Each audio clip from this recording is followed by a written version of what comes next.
Hi guys, आप लोग कैसे हैं। आज हमें हफ्ता इतवार है, छुट्टी वाला दिन है, तो हम जो है ना ये काम करने हैं, ये मिट्टी फेंकनी है हमने। तो ये मिट्टी अंदर फेंकनी है और हमें 150 रुपये मिलेंगे। जी बिलाल भाई, आप बताएं आपको कितने पैसे मिलेंगे आज। आज मुझे 150 रुपये मिलेंगे, जो पाकिस्तानी तकरीबन 9,000 बनते हैं। 9-10 हज़ार रुपये बन नौ जाते दस हज़ार हैं। रुपये ये बन मिट्टी जाते अंदर हैं। फेंकनी और होते हैं। 6-7 घंटे काम है, हल्का हल्का आहिस्ता आहिस्ता काम करना है, कोई इतना मुश्किल प्रेशर नहीं है कोई। अच्छा अच्छा, सही है। ने मिट्टी फेंकनी है, ये सामने घर है, इसके अंदर फेंकनी है।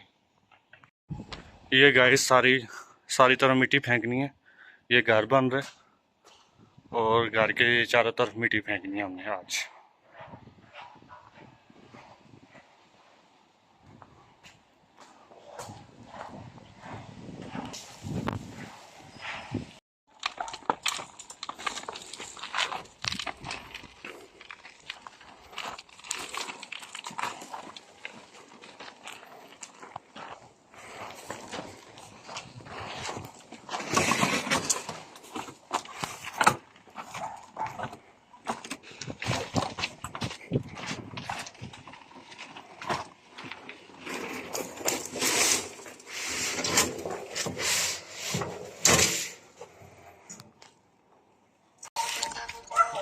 ये अंडे आलू बने हैं जी, ये चिकन बना हुआ है, ये लापसी बनी हुई है।